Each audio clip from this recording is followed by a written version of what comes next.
خواب میں کسی کو ڈوبتا ہوا دیکھنا کیسا ہے؟ انسان ڈوبتا ہے یا سمندر میں یا کسی نہر کے اندر.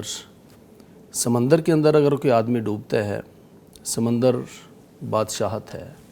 سمندر کے اندر بہت سے قیمتی اشیاء ہیں. جی، اللہ تعالیٰ نے اس کے اندر بہت سی چیزیں رکھی ہیں انسان کے لیے. تو اگر کوئی سمندر کے اندر ڈوبتا ہے لیکن فوت نہیں ہوتا، گویا کہ وہ ان اللہ تعالیٰ کی وہاں پر رکھی ہوئی خیرات اور برکتوں کا بہت سارا حصہ سمیٹتا ہے.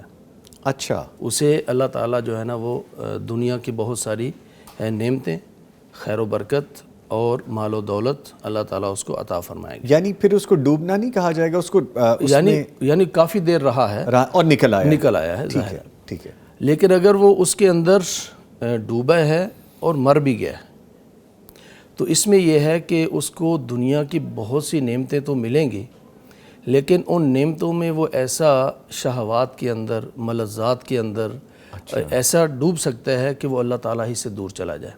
یعنی انہی چیزوں میں کھو جائے گا. یعنی پہلے ڈوبا ہے لیکن فوت نہیں ہوا، اس کو خیر و برکت ملی، اس نے اپنا حصہ سمیٹا اور دنیا کے اندر زندگی بسر کر رہا ہے. لیکن جب اس کے اندر فوت ہی ہو گیا تو اللہ تعالیٰ بھی فرماتے ہیں نا کہ دنیا کا جو مال و متاع ہے وہ تمہارے لیے آزمائش ہے اور فتنہ ہے. جی، تو اس کو مال و متاع ملے گا، بہت زیادہ ملے گا، لیکن وہ اس کے اندر ایسا ڈوبے گا کہ بس وہ اللہ تعالیٰ سے دور ہوتا چلا جائے گا. تو یہ اس طرح سے ڈوب کر فوت ہونا، یہ اللہ تعالیٰ سے دوری اور دنیاوی مال و متاع کے اندر بہت زیادہ منہمک ہونا، یہ اس کی طرف اشارہ ہے. ٹھیک ہے. لیکن اگر کوئی انسان ڈوبتا ہے اور کبھی ڈوبتا ہے، کبھی اوپر آتا ہے، کبھی ڈوبتا ہے، کبھی اوپر آتا ہے، تو اس کا مطلب یہ ہے وہ شہوات کے اندر ڈوبا تھا، اللہ تعالیٰ سے دور ہوا تھا، لیکن اب اسے اللہ تعالیٰ توبہ کی توفیق عطا فرمائیں گے. اس کو نجات مل گئی نا. جی، وہ ڈوبتے ڈوبتے اوپر آیا، ابھر جاتا ہے، باہر آ جاتا ہے. گویا کہ وہ گناہوں کے اندر گیا تھا لیکن وہاں سے اللہ تعالیٰ نے اس کو توبہ کی توفیق دے دی. اسی طرح اگر کوئی آدمی ڈوبتا ہے، یہ ایک اور بات کی طرف بھی اشارہ ہے کہ وہ آدمی قرضوں کے اندر ڈوبے. اچھا، اس کے اوپر بہت سارے قرضے ہوں اور ایک شخص دیکھ رہا ہے کہ اس کے سامنے دوسرا شخص ڈوب رہا ہے اور وہ اسے کہتا ہے یار مجھے بچاؤ، اور وہ بچانے کی بھی کوشش کرتا ہے تو وہ اس کو بچا بھی لیتا ہے. تو اس کا مطلب یہ ہے جو شخص ڈوب رہا ہے وہ قرضوں کے اندر ڈوب رہا ہے، اور جس سے وہ تعاون لے رہا ہے یا جسے ہیلپ کے لیے بلا رہا ہے وہ اس سے یہ مدد مانگ رہا ہے کہ میرا مالی تعاون کرو، میرے قرضے جو ہے نا وہ ادا ہو جائیں. ابھی 2 دن پہلے مجھے خواب بھی آیا ایک نا سعودی عرب سے. مجھے نہیں، شاید آپ کو خود آیا خواب. کسی نے بھیجا.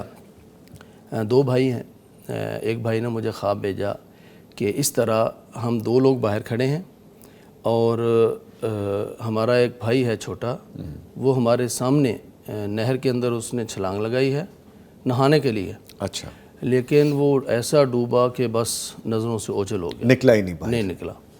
کہتے اس نے مجھے پکارا بھی، میں نے بچانے کی کوشش بھی کی لیکن نہیں بچا پایا. بہت دیر کے بعد دیکھا کہ وہ ڈوبتے ڈوبتے ڈوبتے نہر کے دوسرے کنارے پہ پہنچا اور وہاں سے نکل کر پھر واپس پلٹ رہا ہے. تو میں نے پوچھا کہ دیکھنے والا یا یہ مقروض ہے یا ڈوبنے والا یہ مقروض ہے، اور وہ آپ سے ہیلپ مانگ رہا ہے. تو میرے پاس وائس میسج پڑا ہوا ہے، اس بھائی کا میسج آیا. انہوں نے کہا کہ جو ڈوبا ہوا ہے وہ اس وقت کوئی 15-20 لاکھ روپے کا مقروض ہے، اور واقعتاً میں بڑا بھائی ہوں اور میں اس کی ہیلپ کر رہا ہوں مالی طور پر. اچھا، اور میں اس کے قرضے کی یعنی میں بھی مقروض ہوں، اس نے کہا، لیکن چونکہ میرا یہ بھائی جو ڈوب رہا ہے یہ زیادہ مقروض ہے جی، اور میں کسی کو بتائے بغیر اس کی ہیلپ کرتا رہتا ہوں. تو یہ ہے کہ اس نے ہیلپ کے لیے پکارا. جی، اگرچہ بظاہر نہیں وہ بچا سکا، لیکن بچانے کی کوشش کے بعد وہ خود دوسرے کنارے سے نکل آیا. اس کا مطلب یہ ہے کہ اس کی کاوشیں، جو بھائی ہے باہر، مکمل طور پہ تو اس کو وہ جو قرض ہے اس سے نجات نہیں دلا پائیں، لیکن کسی حد تک بہت لمبا عرصہ جانے کے بعد پلٹ آیا. تو یہ قرض کی ادائیگی بھی انشاءاللہ ہو جائے گی اس کی، لیکن کچھ ٹائم لگے گا.